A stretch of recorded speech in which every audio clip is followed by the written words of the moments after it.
দেখেন, এটা ঠিক যে একজন মুসলমানের নামাজ সুন্দর হওয়ার জন্য দুইটা জিনিস লাগবে। কয়টা জিনিস? আমার সাথে বলতে হবে, কয়টা জিনিস লাগবে? 5 ওয়াক্ত সালাত আল্লাহর কাছে গ্রহণযোগ্য হওয়ার জন্য, সুন্দর হওয়ার জন্য, এটা জান্নাতের চাবি হওয়ার জন্য দুইটা শর্ত, দুইটা জিনিস লাগবে।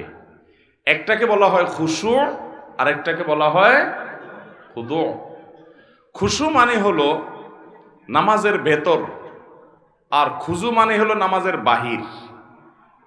বাহির এবং ভেতর এই দুইটা যদি আপনি সুন্দর করতে পারেন ভাইরা আমার, আপনি সেই নামাজই হতে পারবেন যে নামাজের নামাজ তাকে দুনিয়ার সকল মোহ ভুলিয়ে আল্লাহমুখী করে দেয়, যে নামাজের নামাজ তাকে জান্নাত পর্যন্ত নিয়ে ছেড়ে দেয়, যে নামাজের নামাজ তার জান্নাতের চাবির ভূমিকা অবতীর্ণ হয়, যে নামাজের নামাজ আল্লাহর সঙ্গে তার মেহরাজের ব্যবস্থা করে দেয়, যে নামাজের নামাজ আল্লাহর সাথে মুনাজাত এবং কানাঘুষার তৌফিক এনে দেয়, যেই নামাজের নামাজ আল্লাহর সবচেয়ে নিকটে নিয়ে যায়, সেই নামাজি হতে হলে, সেই সালাত আদায়কারী হতে হলে, সেই মুসল্লি হতে হলে দুটি জিনিস লাগবে। একটা হলো খুশু, আরেকটা হলো খুদু। একটা হলো সালাতের বাহির, আরেকটা হলো সালাতের ভেতর। আমরা সাধারণত সালাতের ভেতর নিয়ে আলাপ আলোচনা শুনি এবং সেটার গুরুত্ব যে অপরিসীম সেটা বলাই বাহুল্য। আল্লাহ কোরআনে বলেছেন 18 নম্বর পারার সূরা মুমিনুন প্রথম সূরার প্রথম দিককার আয়াতে আল্লাহ বলেছেন ক্বাদ আফলাহাল মুমিনুন আল্লাযীনা হুম ফি সালাতিহিম খাশিউন। ওই ঈমানদাররা সফল হবে ভাই, ওই ঈমানদাররা সার্থক হবে যাদের সালাতের মধ্যে খুশু বা মনোযোগ থাকবে। নামাজে মনোযোগ না থাকলে সে নামাজটা নিষ্প্রাণ নামাজ, সে বিষয়ে বলাই বাহুল্য। কিন্তু আমি অন্য বিষয়ের কথা বলতে চাই, কারণ মনোযোগ নিয়ে আমরা সবচেয়ে বেশি চিন্তিত এবং মনোযোগ নিয়ে আলোচনাও কম বেশি আমরা শুনি, কিন্তু নামাজের বাহিরটা নিয়ে খুব বেশি আলোচনা হয় না। ভেতরটা আমাদের ঠিক নাই, মনটা ঠিক থাকে না, এটা নিয়ে আমরা পেরেশান আছি, সেটা ঠিক, এবং পেরেশান থাকতে হবে, সেটাকে ঠিক করতে হবে, মনোযোগটা আল্লাহর দিকে আনতে হবে, এটা ঠিক আছে। কিন্তু নামাজের বাহির নিয়ে যে আমাদের কোনো চিন্তাই নেই, অথচ দুইটার সমন্বয়ে নামাজ সুন্দর হয়, এবং আমরা অনেকে জানিও না নামাজের বাহির সুন্দরের জন্য কি করতে হয়। মোহতারাম হাজরিন, নামাজের এই বাহিরের দিকটাকে বলা হয় খুদু, ভেতরের দিকটাকে বলা হয় খুশু, আর বাহিরের দিকটাকে বলা হয় খুদু। এই নামাজের খুজু যেটা বাহিরের দিক, এই দিকটা যদি আপনার ঠিক না হয়, ভালো করে কান খাড়া করে শুনে রাখেন, আপনার নামাজ পর্যন্ত বাতিল হতে পারে, নষ্ট হতে পারে, ফাসেদ হতে পারে, নামাজ হবে না, হবেই না আইনগতভাবে, ওই নামাজ আবার পড়া লাগবে। এরকমও হতে পারে যে বাহির ঠিক না থাকে। আপনার যদি ভেতর ঠিক না থাকে, তাহলে নামাজটা আল্লাহর দরবারে গ্রহণযোগ্যতার লেভেল পাবে না, মর্যাদা পাবে না, ঠিক। কিন্তু আইনত কাগজ ও কলমে আপনার নামাজ হয়ে যাবে। মনোযোগ যদি আপনার না থাকে, তাহলে নামাজ কি ভেঙে যাবে? কথা বুঝেন নাই? নামাজ ভঙ্গের কারণগুলোর ভিতরে মনোযোগ না থাকা, এরকম কিছু শুনছেন? কিন্তু নামাজে তাড়াহুড়া করার কারণে, নামাজের যে খুশুর পাশাপাশি খুজু যেটা, সে খুজু রক্ষা না করার কারণে এমনও হতে পারে যে আমার সালাত হয়ই নাই, হবেই না, আবার পড়া লাগবে, এমনও হতে পারে। কিন্তু আমরা বেশিরভাগ মুসল্লিরা এই সম্পর্কে খুব একটা আমাদের জানাশোনাও নাই, আলোচনাও নাই, সব ঘুরে ফিরে আমরা খুশুর দিকেই যাই। হ্যাঁ ঠিক, খুশু তো থাকতেই হবে, কিন্তু মনে রাখবেন, আপনি যদি খুশু 100 ভাগ ধরে রাখার চেষ্টা করেন, হয়তো 80 ভাগ, 70 ভাগ, 90 ভাগ, কেউ 50 ভাগ, কেউ হয়তো 20 ভাগ, কম বেশি এরকম আপনি খুশু ধরে রাখতে পারবেন। আপনি 100 ভাগ নামাজে মনোযোগ কখনো পরিপূর্ণভাবে ধরে রাখতে পারবেন। নামাজের মধ্যে নামাজের বাহিরের দিকে মন চলে যেতে পারে, আমাদের উচিত হলো সেটাকে সাথে সাথে ধরে নিয়ে আসা। আমাদের নবী করিম সাল্লাল্লাহু আলাইহি সাল্লাম একবার ইমামতি করছেন মসজিদে নববীতে। তিনি ইমামতি করা অবস্থাতে, আজকের মতো এত দালান কোঠালা মসজিদ তো ছিল না, ইমামতি তিনি শুরু করেছেন। সালাতের মধ্যখানে হঠাৎ একটা বাচ্চার আওয়াজ, কান্নার আওয়াজ, চিৎকার চেঁচামেচি। নবী করিম সাল্লাল্লাহু আলাইহি সাল্লামের বুঝতে বাকি থাকলো না যে কোনো বাচ্চার মা এই জামাতে পেছনে মেয়েদের কাতারে শামিল হয়েছেন, যার কারণে বাচ্চা কাঁদছে আশেপাশে কোথাও। এই বাচ্চাকে ধরার জন্য তার মা নামাজের জন্য পারছে না, সে নামাজে মাশগুল আছে। নবী সাল্লাল্লাহু আলাইহি সাল্লাম নামাজকে তুলনামূলক অন্য সময় যেরকম দৈর্ঘ্য নিয়ে পড়েন তার চাইতে একটু কম দৈর্ঘ্য পড়ে সালাম ফিরিয়ে শেষ করে বললেন, কার বাচ্চার কান্নার আওয়াজ শুনতে পাচ্ছি, সে গিয়ে বাচ্চাকে ধরো। তাহলে এই যে নামাজের মধ্যে বাচ্চার কান্না, সেদিকে মনোযোগ নবী করিম সাল্লাল্লাহু আলাইহি সাল্লামের গেছে। মানুষ হিসাবে আওয়াজ হলে সেদিকে মনোযোগ যেতে, কিন্তু আমাদের চেষ্টা থাকবে মনোযোগটা ধরে রাখা। কিন্তু যদি কোনো কারণে মনোযোগ আপনি ধরে রাখতে পারেন নাই, আইনত কাগজে কলমে মাসআলার দিক থেকে নামাজ হয়ে যাবে। কারণ নামাজের মধ্যে এত % মনোযোগ থাকতে হবে এরকমটা ফরজ বা ওয়াজিব নয়। আবার কেউ ভুল বুঝবেন না, তাহলে মনোযোগের দিকে খেয়াল করার দরকার নাই। মনোযোগ দিকে খেয়াল করতেই হবে, নাহলে সফল মুমিন হবেন না, জান্নাতুল ফেরদাউসে যেতে পারবেন না। সে চেষ্টা করতেই হবে। কিন্তু আপনি চেষ্টা করলেও একেবারে শতভাগ মনোযোগ যে ধরে রাখতে পারবেন সেটা জরুরি না, সেটা সম্ভব না। কিন্তু আপনার চেষ্টা থাকতে হবে। মুহতারাম হাজরিন, নামাজের খুশুর পাশাপাশি খুজুটা যদি ঠিক না থাকে, খুজুর মধ্যে একটা লেভেল আছে, এইটুকু যদি অন্তত ঠিক না থাকে, যেটাকে বলা হয় তমানিনা ফিস সালাহ, বা নামাজের মধ্যে ইতমিনানের সাথে নামাজ পড়া, মিনিমাম ধীরস্থিরতা যতটুকু না হলে নয়, এতটুকু যদি না থাকে, তাহলে আপনার নামাজই হবে না। কারণ সেটা না হলে ওয়াজিব তরক হবে, অনেক ওলামাদের, অনেক ইমামদের মতে ফরজ তরক হবে, যার কারণে নামাজই হবে না। মুহতারাম হাজরিন, নবী করিম সাল্লাল্লাহু আলাইহি সাল্লাম বলেছেন, তিরমিজির হাদিস আপনারা অনেকে শুনেছেন, আউয়ালু মা ইউহাসাবু বিহিল আবদু ইয়াউমাল কিয়ামাতি, কিয়ামতের দিন বান্দার সর্বপ্রথম হিসাব নেওয়া হবে কিসের? ইবাদতের মধ্যে নামাজের হিসাব সর্বপ্রথম নেওয়া হবে। আর মানুষের পারস্পরিক লেনদেনের মধ্যে মানুষ খুনের হিসাব সর্বপ্রথম নেওয়া হবে। এই হাদিসে নবী সাল্লাল্লাহু আলাইহি সাল্লাম বলেছেন, ফাইন সালুহাত ফাকাদ আফলাহা ওয়া আনজাহ, যদি কারণ নামাজের হিসাবটা ঠিকঠাক মতো সে দিতে পারে, তাহলে সে সাকসেস হয়ে গেল, সে পার হয়ে যাবে আখিরাতে, তার আর পাকড়াও নাই, অন্য সব সহজ হয়ে যাবে যদি নামাজটা ঠিক হয়ে যায়। ওয়া ইন ফাসাদা, আর যদি নামাজের হিসাবটা গড়বড় ধরা পড়ে, ভেজাল ধরা পড়ে, ফাকাদ খাবা ওয়া খাসির, তাহলে এই ব্যক্তি আর সামনে আগাতে পারবে না, ধরা পড়ে যাবে। এই জন্য ভাইরা আমার, নামাজটা যদি কিয়ামতের ময়দানে হিসাব গ্রহণের সময় ঠিকঠাক দিতে হয়, তাহলে নামাজের এই বাহিরটার প্রতি বিশেষ মনোযোগ দিতে হবে।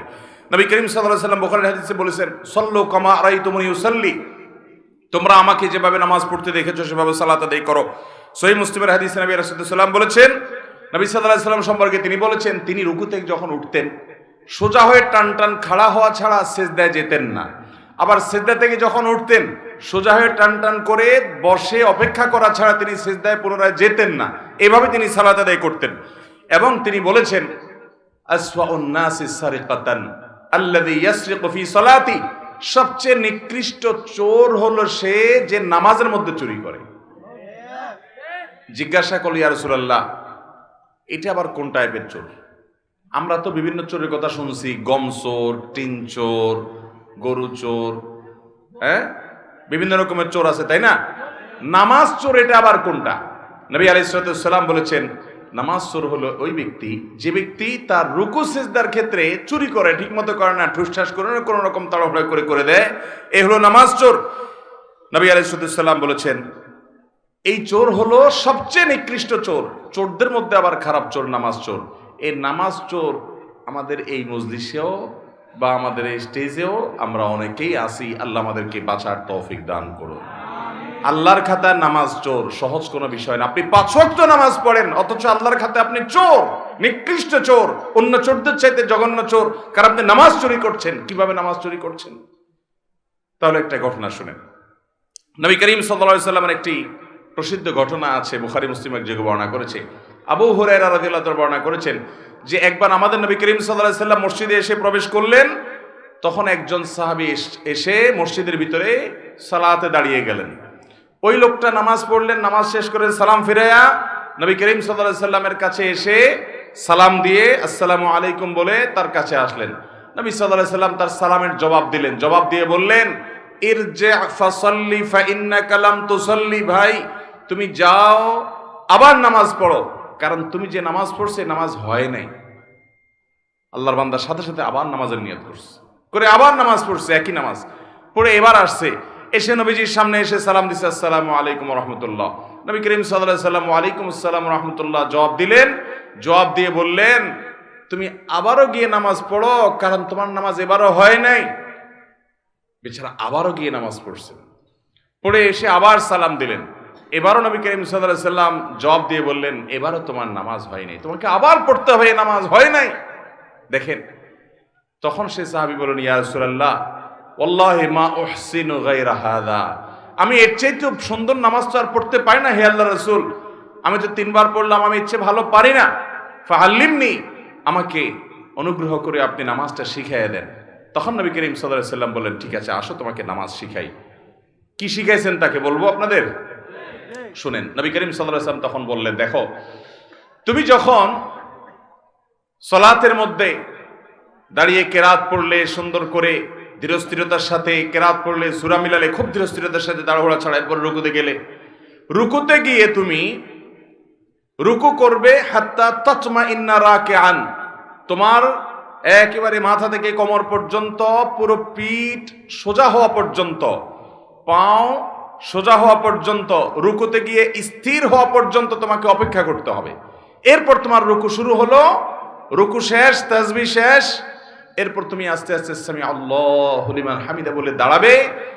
এই দাঁড়ানোর পর আবার তুমি অপেক্ষা করবে হাত্তা তাতমাইন্না কায়েমান, দাঁড়িয়ে তুমি অপেক্ষা করবে একেবারে টান টান সোজা হওয়া পর্যন্ত। তার আগে তুমি সেজদা যেতে পারবে না। রুকু থেকে উঠা হয়ে উঠছো, সামি আল্লাহু হামিদা বলছো, ডিউটি শেষ হয় না, এখনো কাজ বাকি আছে, না হলে নামাজ হবে না। কি কাজ সেটা? দাঁড়িয়ে সোজা হয়ে টান টান হয়ে দাঁড়াতে হবে, একটু অপেক্ষা করতে হবে। হইছে অপেক্ষা, এবার আল্লাহু আকবার সিজদায় যাবে। সিজদায় গিয়ে আবার তুমি সিজদায় গিয়ে কপালটা ফেললা, সুবহান রাব্বিয়াল আলা, তাড়াহুড়া করে পড়ে উঠে গেলেন, সিজদায় গিয়েছো, তোমাকে অপেক্ষা করতে হবে হাত্তা তাতমাইন্না সাজিদান, তুমি সিজদায় গিয়ে একবারে স্থির চিত্ত, নড়াচড়া নাই, একেবারে পুরো পরিপূর্ণ সিজদায় চলে গেছো, এই পর্যন্ত তোমাকে অপেক্ষা করতে হবে। এরপর সিজদায় গিয়ে তুমি আল্লাহর তাসবিহ নিবেদন করলে, সুবহান রাব্বিয়াল আ'লা, মুহাব্বতের সাথে ধীরে ধীরে তুমি তাসবিহ নিবেদন করলে, করার পর উঠলে। এই উঠাটাও হবে ধীরস্থিরতার সাথে, আল্লাহু আকবার।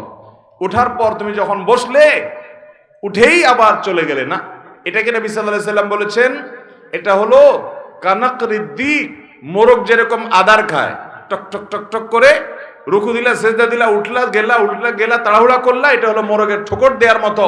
এটা হলো নামাজ চোর, সবচেয়ে নিকৃষ্ট চোর।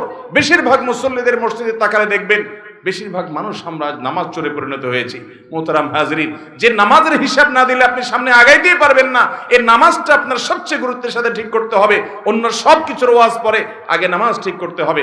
নবী সাল্লাল্লাহু আলাইহি সাল্লাম ওই সাহাবীকে আদর করে শিখাচ্ছেন, তুমি সিজদা থেকে উঠে সুন্দর করে উঠে টান টান হয়ে সোজা হয়ে বসে অপেক্ষা করবে একটু, এরপরে তুমি আবার সিজদায় যাবে। এইভাবে তোমার পুরো নামাজ শেষ করবে। তার মানে ওই সাহাবী যে তাড়াহুড়া করে নামাজ পড়েছেন, সে নামাজটা এত তাড়াহুড়া ছিল যে তার রুকু থেকে উঠে, রুকুতে গিয়ে সিজদা গিয়ে, সিজদার মাঝখানে উঠে বসে যতটুকু অপেক্ষা করা দরকার, অন্তত এক তাসবিহ পরিমাণ অপেক্ষাটা হয় নাই। আমাদের অনেক মুসল্লি ভাইরা আছে, দেখবেন যে ওনারা পারলে সূরা কেরাতগুলা, রুকু সিজদা, তাসবিহগুলা, দোয়াগুলা, আত্তাহিয়াতু, দোয়া মাসুরা, দুরুদ, এগুলা সব বাড়িতে পড়ে এসে মসজিদে শুধু যদি লেপরেটটা করে যেতে পারতো, মনে হয় ভালো হইতো। এরকম একটা হাবভাব দেখা যায় না? খেয়াল করে দেখেন, অনেক ভাইরা আছে আশেপাশে নামাজ পড়লে তো দেখলে বোঝা যায়, মনে করেন উনি রুকুতে গেছে, তাসবিহ কখন শুরু করে বলেন তো? রুকুর তাসবিহ কখন শুরু হয়? আশেপাশে মুসল্লিরা, আমরা বেশিরভাগ মানুষ একটু খেয়াল করেন তো, মনে করে চেষ্টা করেন তো, রুকুরতে সুবহান রাব্বিয়াল আযীম যে তাসবিহ বলা শুরু করেন, কখন শুরু করেন? রুকুতে যাওয়ার পরে। তাহলে তো সব ফেরেশতা, তো সব আল্লাহওয়ালা, আফার ক্লাসের ইমানদার সব, মাশাআল্লাহ। তাহলে তার সব ওয়াজ মাহফিলের দরকারই নেই এখানে। ভাই আমি বলি, এবার শুনেন, রুকুতে যাইতে আল্লাহু আকবার বলে যাওয়া লাগে, তাই না? আল্লাহু আকবার বলে যে রুকুতে যান, খেয়াল করে দেখেন আজকের পর থেকে যে তাসবিহ সুবহান রাব্বিয়াল আযীম শুরুটা কোত্থেকে করেন দেখেন, খেয়াল করে ডানে বামে এবং নিজেরও মুখ দিয়ে কখন বাইর হয়। বেশিরভাগ মানুষই আল্লাহু আকবার বলতে তো কোয়ার্টার সেকেন্ডও লাগে না, হুলস্থুল করে আল্লাহু আকবার বলেই রুকু অর্ধেকে এখনো যায় নাই, আধা আধি গেছে, ওখান থেকে সুবহানাল্লাহ শুরু হয়।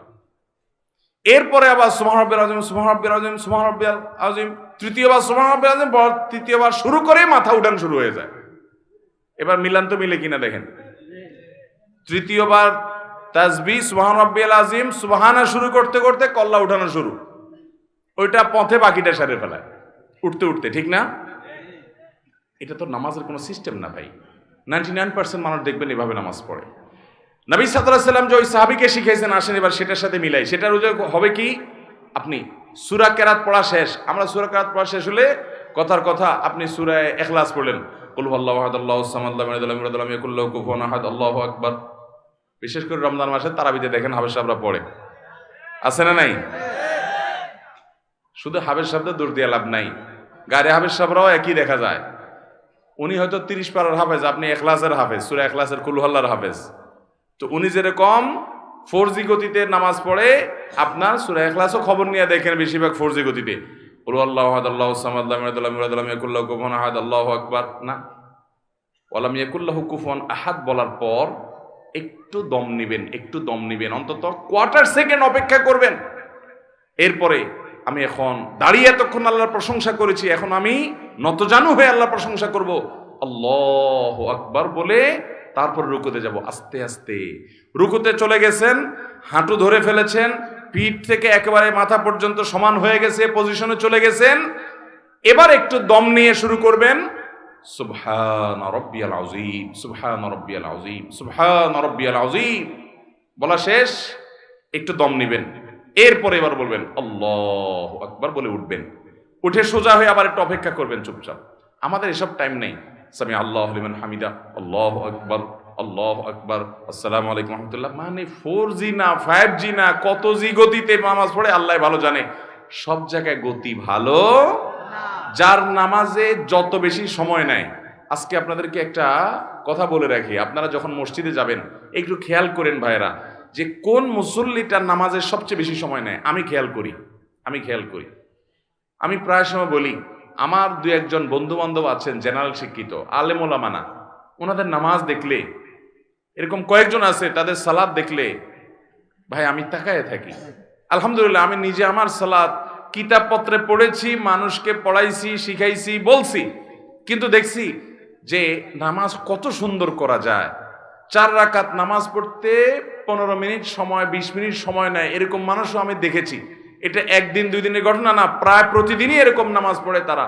অনেক বড় বড় ব্যবসায়ী, অনেক বড় বড় শিক্ষিত, শত শত হাজার হাজার মানুষ চালাইতে হয়, এইরকম লোকজন মিটিং সেটিং দুনিয়ার ঝামেলা আছে, সব চলে যাক, নামাজে দাঁড়িয়েছি, নামাজ শেষ করার কোনো কাহিনী নাই, সবকিছুর আগে ধীরে স্থিরতার সাথে নামাজ। ভাইরা আমার, এই নামাজটা আমাদেরকে আল্লাহর সবচেয়ে নিকটে নিয়ে যাবে। যার নামাজ সুন্দর সে সবচেয়ে বড় আফার ক্লাসের মুত্তাকি, যার নামাজ যত খারাপ সে তত নিচু ক্লাসের মুত্তাকি। এই জন্য আমি মসজিদে গেলে খুঁজি যে আমার চাইতে লম্বা নামাজ পড়ানোওয়ালা পাই কিনা। যদি পাই তখন ঈর্ষা করি যে তারে এবার ফেল করতে হবে, আমি তার চাইতে আস্তে আস্তে নামাজ পড়তে হবে। আমি একটু তাড়াহুড়া প্রকৃতির মানুষ, এই যে কথা বলি দেখেন হুলস্থুল করে বলি, ধীর স্থিরতার সাথে কত সুন্দরভাবে মানুষ কথা বলে, আমি পারি না, আমার একটা রোগ, তাড়াহুড়া করে কথা বলি। কিন্তু ভাইরা, আমার মতো এরকম তাড়াহুড়া করা মানুষটাও আমি খেয়াল করি মসজিদে, যে 2 রাকাত নামাজ পড়তে বেশিরভাগ মুসল্লি জেনারেল শিক্ষিত, সাধারণ শিক্ষিত মানুষ অনেকে আছেন, কোরআন বা সূরাগুলো এত সহিও না, মাগার মাশাআল্লাহ 2 রাকাত নামাজ আমরা একসাথে শুরু করছি, 10 জন 20 জন 30 জন মুসল্লি মসজিদে আছে, সুন্নত পড়তেছি, কিন্তু দেখি যে আমারে ফেল মারাই দিয়ে তারা সবাই নামাজ আগে আগে শেষ করে ফেলছে, এত গতি তাদের নামাজে। আবার কিছু মানুষ দেখি মাশাআল্লাহ যে আমার অনেক পরে দেখা যাচ্ছে তাদের মাত্র 1 রাকাত শেষ হয়েছে, তখন আমি ঈর্ষা করি, আমি তো এরকম সুন্দর নামাজ পড়তে পারতাম। ভাইরা আমার, আল্লাহর কসম করে বলি, একটা সময় আসবে মন খুলে নামাজ পড়তে চাইবেন, বিশ্বাস করেন ভাই, লিখে রাখেন ডায়েরিতে। আপনাকে যদি আল্লাহ হায়াতে বাঁচিয়ে রাখেন, যুবক ভাইয়েরা, তরুণ ভাইয়েরা, একটা বয়স আসবে মনে চাইবে একটু রবকে মন খুলে সেজদা দেই, একটু লম্বা করে রুকু করি, পারবেন না, অসুস্থ হয়ে যাবেন, রোগ বালায় ধরে ফেলবে। বাবারে, সে সময় আসবে না? বৃদ্ধ মুরব্বীদেরকে, চাচাদেরকে জিজ্ঞাসা করেন, চাইলেও ওযু ধরে রাখতে পারে না, নামাজ পড়তে পারে না, চাইলেও পারে না। একটা সময় আসবে চাইবেন, পারবেন না। নামাজটাকে সুন্দর করেন, সময় মতো পড়েন, অনেক রাকাত নামাজ পড়বেন, নফল নামাজ পড়বেন। এটার চাইতে উত্তম হলো ফরজটা পড়লেন, মূল সুন্নতগুলাই পড়লেন, কিন্তু ধীরস্থিরতার সাথে পড়লেন। 10 রাকাত তাড়াহুড়া করে পড়ার চাইতে 2 রাকাত আস্তে আস্তে পড়া অনেক বেশি।